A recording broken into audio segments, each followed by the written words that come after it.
At 2:10 in the morning, over the middle of the Atlantic Ocean, Air France Flight 447 was cruising normally at 35,000 feet.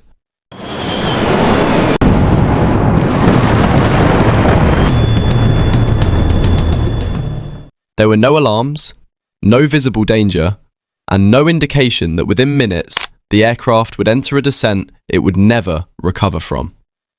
Air France Flight 447 had been in the air for 4 hours, the autopilot engaged, the cabin quiet, most passengers asleep. Inside the cockpit, everything looked normal, because it was. This was a routine overnight flight from Rio to Paris, flown constantly, the kind of route where nothing unusual is expected. At 2:01 a.m, Captain Marc Dubois, with nearly 11,000 flight hours, left the cockpit for his scheduled rest, leaving 2 first officers at the controls. 6 minutes later, the aircraft entered a cloud. There was no lightning, no severe turbulence, just a high-altitude cloud filled with fine ice crystals, the kind that barely shows up on radar and often looks like empty space. Inside that cloud, something small began to fail. The pitot tubes, the sensors that measure airspeed, started to ice over. Their heaters could not keep up, and within seconds the data feeding into the aircraft systems became unreliable, then contradictory, then unusable. At 2:10 and 4 seconds, the autopilot disconnected. A warning tone filled the cockpit, and control was suddenly handed back to 2 pilots who did not yet understand what had gone wrong.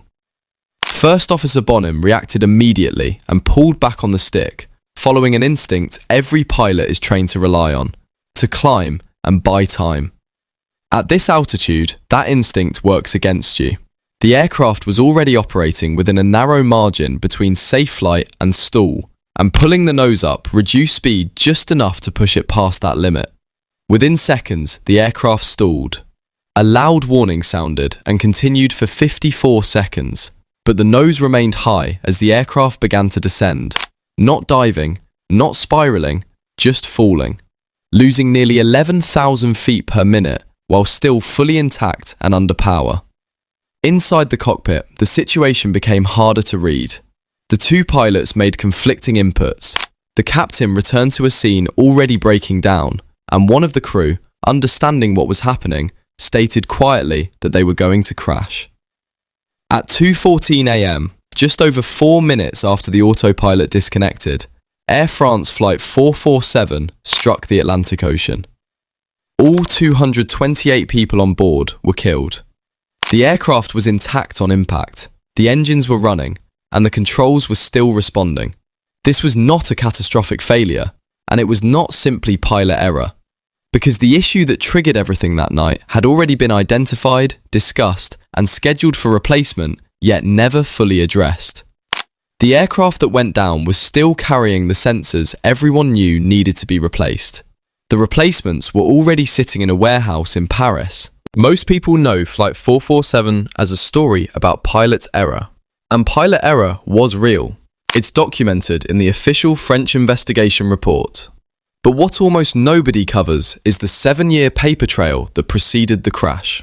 Airbus knew since at least 2002 about problems with the type of speed sensor that malfunctioned on Air France Flight 447. That's not a conspiracy theory.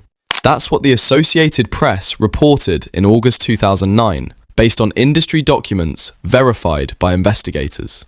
The sensors in question are called pitot tubes. They're small, L-shaped instruments mounted on the nose of the aircraft. They measure airspeed by capturing the pressure of oncoming air. Every commercial aircraft has them, and on an Airbus A330, there are 3. 1 for the captain, 1 for the first officer, 1 for backup.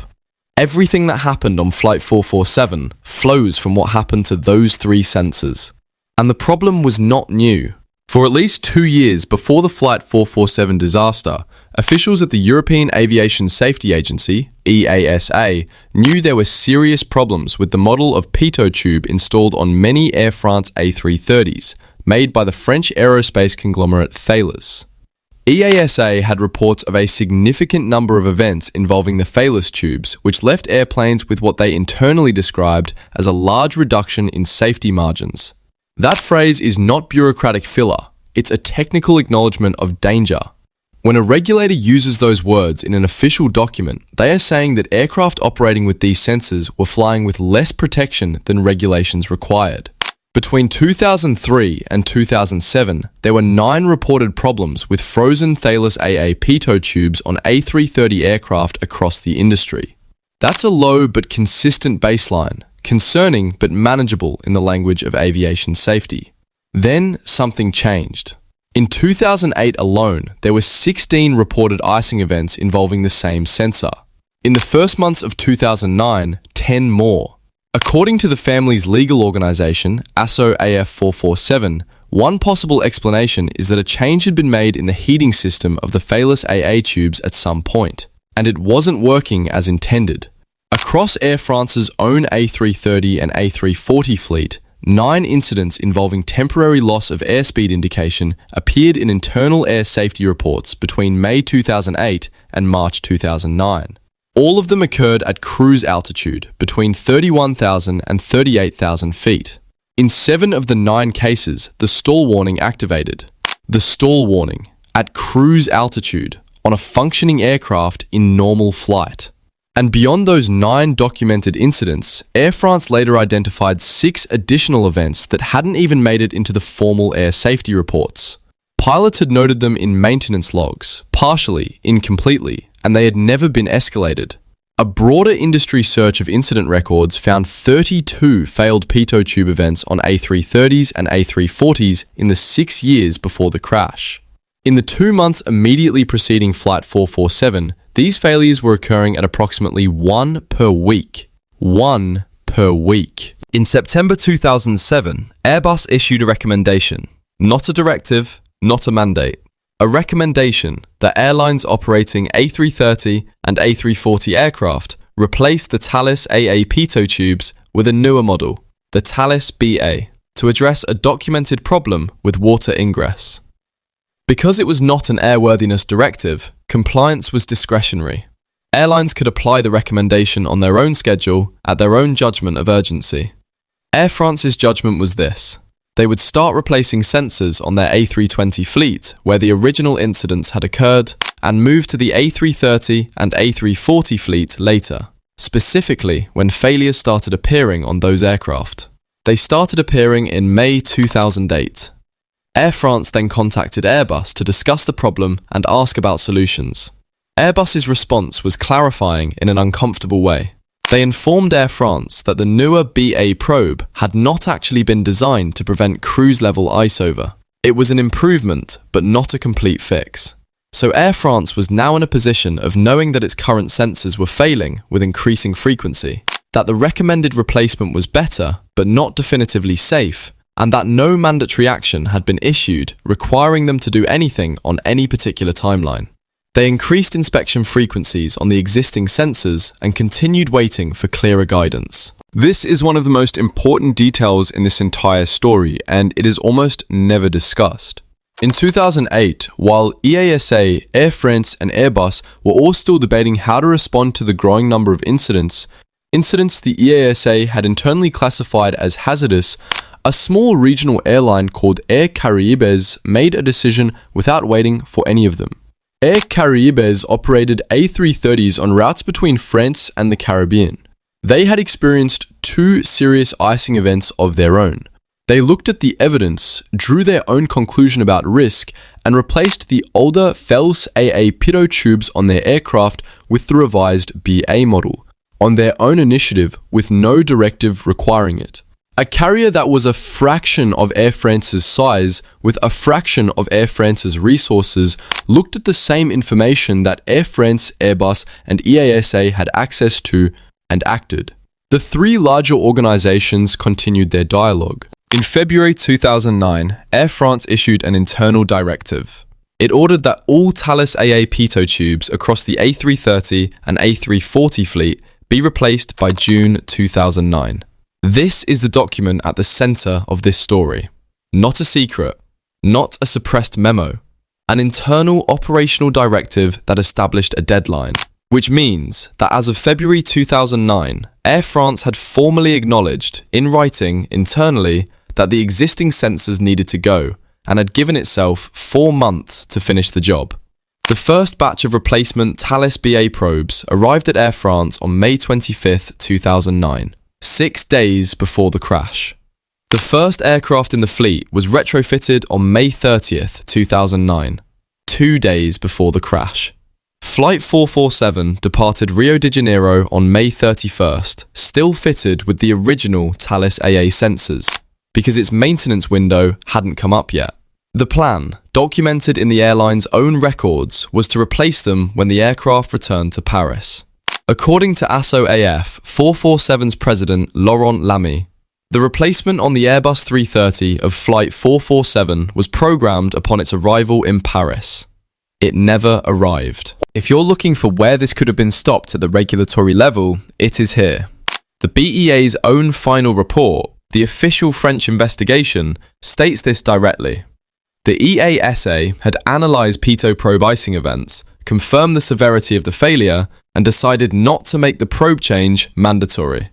Read that again. The EASA confirmed the severity.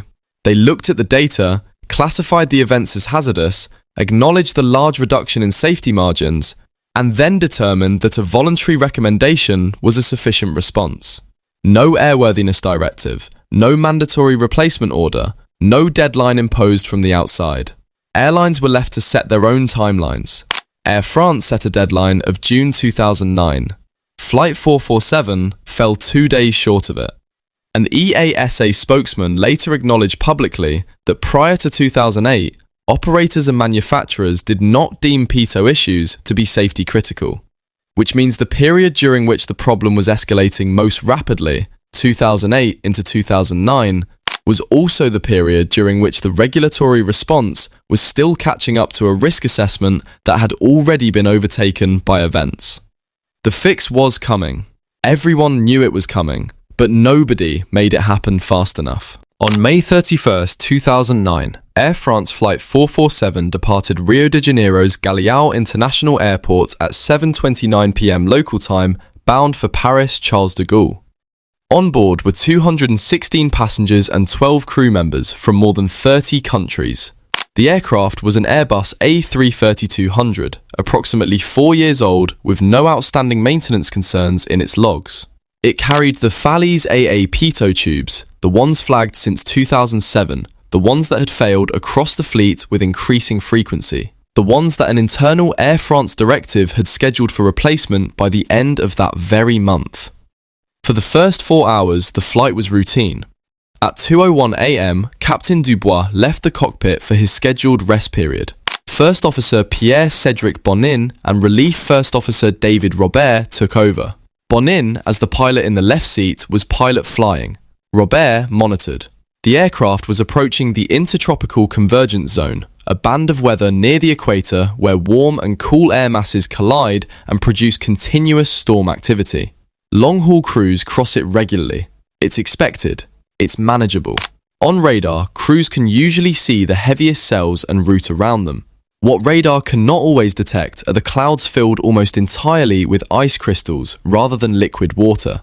Those clouds look thin on a screen. They don't return a strong radar reflection.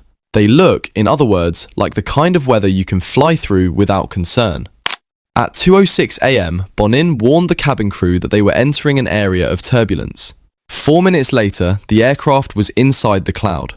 The cockpit voice recorder captured the sound of what investigators described as hail or grauple striking the fuselage. Ice crystals were accumulating in the pitot tubes faster than the heaters could clear them. The airspeed readings began to diverge. The computers detected the inconsistency. At 2:10 and 4 seconds, the autopilot disconnected. Pay attention to the timeline of what followed, because it answers the question of what was actually possible before the crash. On June 1st, 2009, the same day the aircraft disappeared, Air France maintenance crews in Paris continued retrofitting other aircraft in the fleet with the new pitot tubes. By June 12th, 11 days after the crash, every Air France Airbus had been refitted. The entire fleet-wide replacement program, which had been underway at a measured pace for weeks, was completed in under 2 weeks once the urgency became undeniable.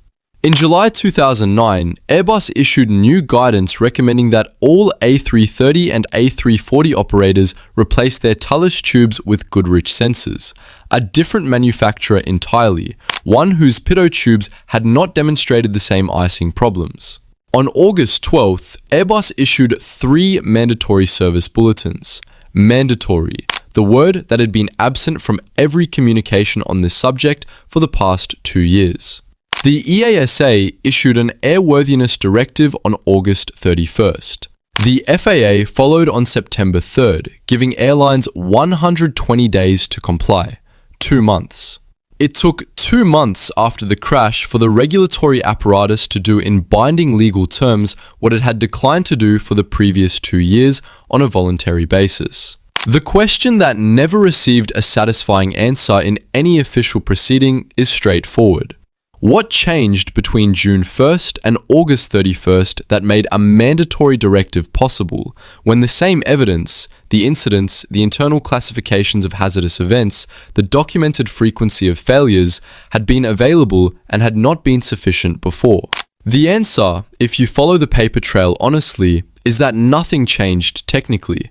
What changed was that 228 people had died, and the cost of continued inaction had become impossible to absorb. Aviation lawyers and victims' families spent years in French courts trying to establish criminal responsibility for this crash. Airbus and Air France were both named as defendants in criminal proceedings. The families argued, with detailed documentation, that the known deficiencies in the pitot system, combined with the failure to mandate replacement, constituted negligence. French courts ultimately declined to convict either organization on criminal charges, a decision that devastated many of the families involved. What the legal proceedings did produce, however, was an unusually detailed picture of who knew what and when. Air France pilots had been filing formal air safety reports about airspeed failures at cruise altitude since 2008. 2 captains had written explicitly in the suggestion section of their reports that this type of failure was potentially destabilizing and dangerous. Those reports existed in a system, they were logged, they were accessible, and they did not produce a mandatory response. Air France's own union representative later acknowledged publicly that there had been a dialogue between Airbus and Air France about the pitot tubes. His assessment of why no urgent action resulted: it wasn't judged important enough to be a question of security. That framing, not important enough, sits uncomfortably against the language the EASA was using internally to describe the same events. Hazardous, large reduction in safety margins, significant number of events. The official BEA final report, to its credit, does not entirely deflect this. It states plainly that the blockage of pitot probes by ice crystals was a phenomenon that was known but misunderstood by the aviation community. It recommends 25 changes across training, cockpit design, sensor standards, and regulatory processes. But the report also concludes that pilot error was the primary cause. And that framing, while technically defensible, allowed the institutional failures upstream to remain somewhat in the background, discussed in the annexes, referenced in the recommendations, but not foregrounded in the way the headline finding was. On the morning of June 1st, 2009, Air France maintenance crews arrived for work in Paris and began replacing pitot tubes on the A330 fleet. They were following an internal directive that had been issued in February. The parts had arrived 6 days earlier. The first aircraft had been done 2 days before, and somewhere over the South Atlantic, the aircraft that hadn't been reached yet was 4 minutes from the ocean. There is no smoking gun in this story. What there is instead is something more common, and in some ways more troubling. A chain of institutions that each moved at a pace they considered reasonable, each waiting for the one above or beside them to escalate the urgency. Each assuming that because the sky hadn't fallen yet, the timeline was probably fine. The pilots in that cockpit made errors that the BEA documented carefully. They were real errors with real consequences. But they walked into that cockpit carrying sensors that 3 separate organizations, a manufacturer, a regulator, and an airline, had spent 2 years in polite, professional, well-documented disagreement about what to do with. The internal directive said, replace by June. The crash happened June 1st. The replacement was scheduled for the return flight. Let me know your thoughts in the comments, and if you want more investigations and aviation deep dives like this one, subscribe. Thanks for watching.